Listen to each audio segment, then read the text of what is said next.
Oi gente, tudo bem? Pra quem não me conhece, meu nome é Laura Dias, sou artista visual e esse é o canal Te Falta Arte. No vídeo de hoje eu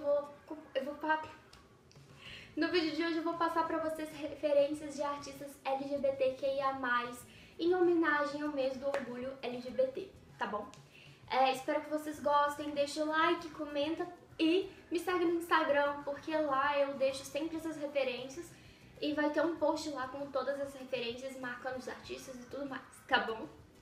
Peço desculpa primeiramente que eu não vou conseguir falar de todas as siglas do LGBTQIA+, porque são muitas e é muito difícil achar referência desses artistas. E não porque não tem, isso é um conceito muito errado que a gente pode ter, de que a gente não acha porque não tem ou porque o trabalho deles não é bom o suficiente. E eu falo disso porque, como eu costumo estudar sobre o trabalho das mulheres artistas, é justamente nisso que o trabalho das mulheres cai.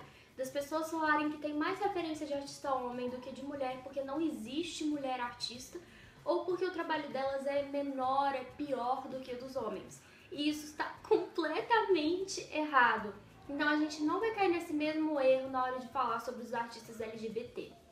Então peço desculpa aqui. O primeiro motivo é porque realmente eu não tenho tempo de vídeo para falar sobre todos, o vídeo ia ficar muito longo e também é difícil achar referência de todos eles, por eles não serem postos em evidência da maneira que eles merecem.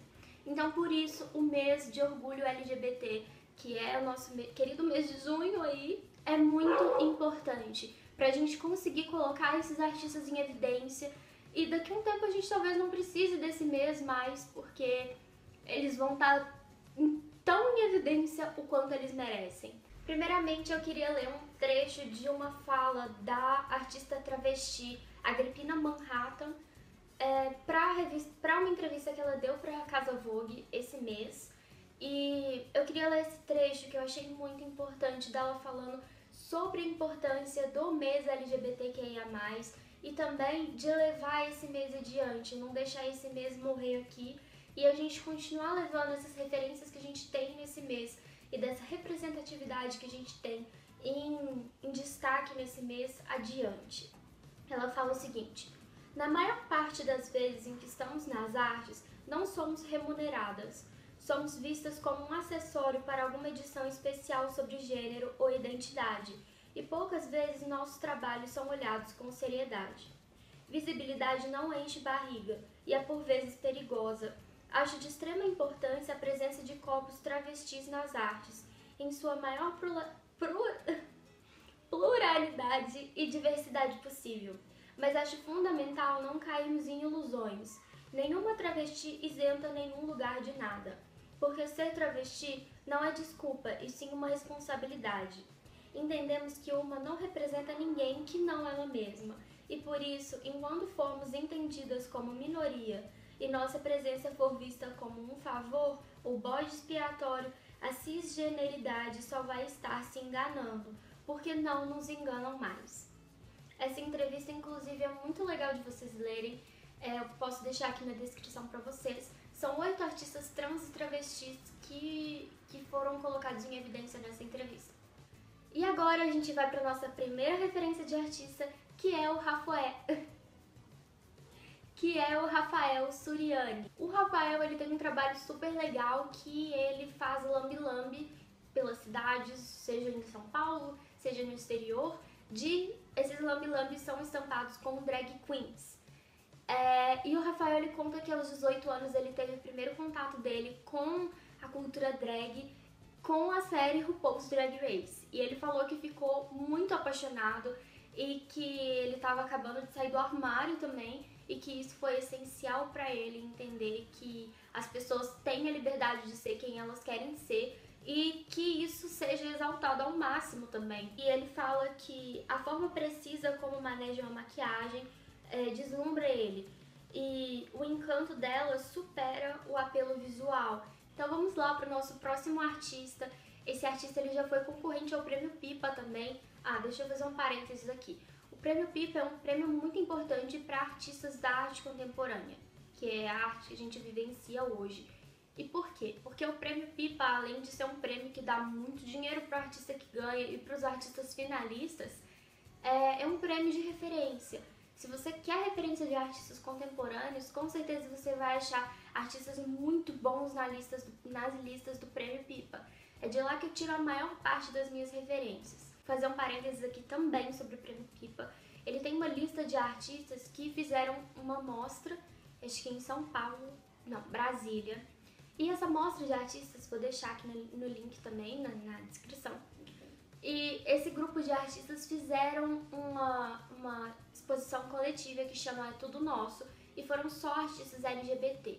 Eu queria fazer um parênteses que foram 19 artistas. Desses 19, 13 eram homens e 6 eram mulheres. Desculpa, eu tive que fazer a conta aqui porque não sou de exatas. E 6 eram mulheres. E por que eu falei de representatividade no começo do vídeo? Porque é justamente isso, gente. A gente não pode querer construir uma exposição de uma minoria, que é a minoria LGBT, e dentro dessa minoria a gente ainda fazer uma minoria maior ainda, que são 6 deles serem mulheres. E, gente, de novo, um motivo disso não é porque não tem mulher expondo. Gente, você vai na esquina, você acha 6 artistas lésbicas, mais 7 artistas bi. Então, tipo assim, não é porque não tem. É porque, bom, por mim faltou boa vontade de procurar e de pesquisar sobre. Gente, pelo amor de Deus. Eu queria fazer esse adendo aqui pra todo mundo passar a prestar atenção nisso, porque isso é um ponto muito importante, tá bom? E o Christos Nóbrega, ele tava dentro dessa exposição com a obra dele, Sudário, tá? Que é uma obra de 2013. Entre as questões que permeiam o trabalho dele está o corpo como epítome do sujeito artista e condição de criador. O que significa isso em palavras normais? Significa que o corpo tá no centro do trabalho dele e que ele gosta de trabalhar a ideia do corpo do artista como criador. Em Sudário, esse artista ele desenvolveu, junto com químicos e médicos, um jato de tinta, um cartucho de impressora a jato de tinta, e a tinta desse cartucho era o próprio sangue do artista. E com esse jato de tinta do sangue dele, ele imprime as plantas de simbologia ritual de proteção e problematiza as relações de poder do Estado sobre o corpo. Então ele pega essas folhas que significam proteção em religiões como a Umbanda, por exemplo, e ele trata dessa relação do poder do Estado sobre o corpo. Por quê? Esse trabalho surgiu quando o pai dele estava internado e precisava de doação de sangue, e o Christos, por ser gay, não pôde doar sangue para o pai dele. Então ele criou esse trabalho para falar sobre isso, sobre o poder do Estado sobre o corpo. E agora vamos falar de uma artista feminista de 1920, que é a Claude Cahun. Desculpa se eu não pronunciei o nome dela certo, mas é porque eu não sei pronunciar o nome dela. Essa artista de 1920 é conhecida por suas fotografias, foto-performance, que são performances que são feitas para serem fotografadas, e esse trabalho dela é muito forte, falando sobre a questão de gênero, sobre a questão de performar ou não feminilidade e com a necessidade de performar feminilidade também. Ela foi uma figura feminista marcante que desafiava os padrões de gênero, não só em sua escrita, porque ela era escritora também, como também em sua vida. A escolha do nome Claude foi feita aos 22 anos, não foi à toa. A possibilidade de ter um nome que abarcasse os dois gêneros era essencial para sua obra. E além de trabalhar com essa questão de gênero no trabalho dela, a Claude era uma pessoa que trabalhava isso tudo até na sua vida. E eu acho muito interessante quando os artistas conseguem conciliar ele mesmo com a sua obra. Mais uma vez falando sobre isso, eu acho que eu já falei disso em outro vídeo, a Pamela Castro, que é uma artista que eu gosto muito do Rio de Janeiro, ela fala que o trabalho artístico ele é sempre um trabalho autobiográfico. E no trabalho da Claude a gente chega nisso, é um trabalho autobiográfico. A Claude fala sobre essa questão de performar ou não feminilidade, e é uma questão que visivelmente entra nela, é uma questão que tá dentro da vida dela. A Claude era uma artista andrógena e ela se considerava sem gênero, E apesar da época, né, ela conseguiu uma posição muito alta como escritora e como artista também, o que era muito difícil para as mulheres naquela época. Agora vamos falar de uma artista maravilhosa que é a Ellie de Bernardini. Essa artista, ela além de ser artista visual, ela também foi bailarina profissional. E ela foi a primeira mulher trans a estudar na escola do Royal Ballet em Londres, onde ela é formada como bailarina profissional. E a Ellie, ela não é mais bailarina porque ela falou que ela sempre se sentia em desvantagem, assim, na hierarquia ali do balé. Que para quem conhece o balé clássico, que é a modalidade que ela dançava, o balé clássico ele tem uma certa hierarquia ali. Tem a solista, que é a pessoa que faz o personagem principal ali, e aí tem a pessoa que acompanha ela, e depois tem o corpo de baile, que são as pessoas que dançam meio que no fundo da cena principal ali. São as pessoas que fazem como se fossem os figurantes da cena. E aí ele conta que ela sempre era colocada no corpo de baile, e por mais que ela fosse perfeita na performance dela, ela nunca era escolhida como a personagem principal ali da peça de balé. Isso é muito frustrante, eu fiz balé durante um tempo e realmente é muito frustrante você dar tudo de si e você nunca conseguir aquele papel que você queria. E ela fala, gente, eu como mulher trans, eu nunca ia ser uma solista, eu nunca ia ser uma personagem grande no balé. Então, ela deixou essa posição dela como bailarina profissional e hoje ela trabalha como artista visual. As obras dela ela abordam além de questões sobre gênero, sexualidade e também o fato dela se ver num corpo trans. Ela trabalha também com questões políticas e da história da humanidade e da arte. O trabalho dela é muito forte, ela faz muitas performances também, e performances assim, muitas falam sobre a violência contra o corpo trans, mas outras também falam sobre carinho e receber boas energias vindas da performance e da arte também.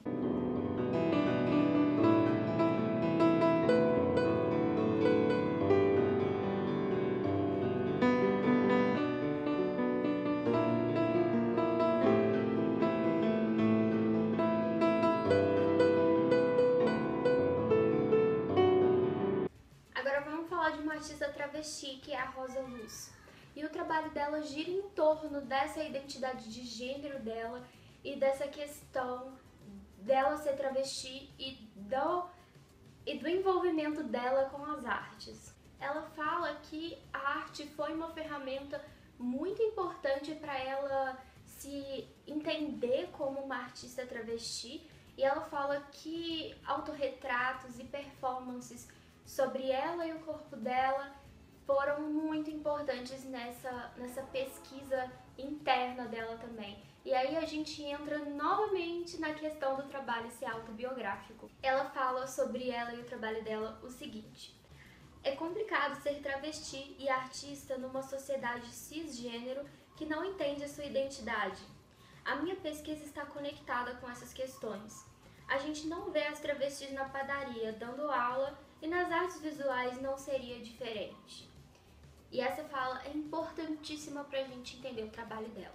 E agora a gente vai falar sobre mais um artista trans, que é o Ariel Nobre. Sobre o Ariel, a gente vai falar de dois trabalhos importantes da obra dele, que o primeiro é o Via Cruzes, que ele é fotografado pelo Tarcísio Paniago, e ele fala de uma maneira muito urbana sobre essa transição e essa formação dele mesmo como uma pessoa trans. E ele fala que o julgamento, as quedas, os próprios questionamentos, a morte e a ressurreição aparecem ali e o libertam da condição do medo e da dúvida.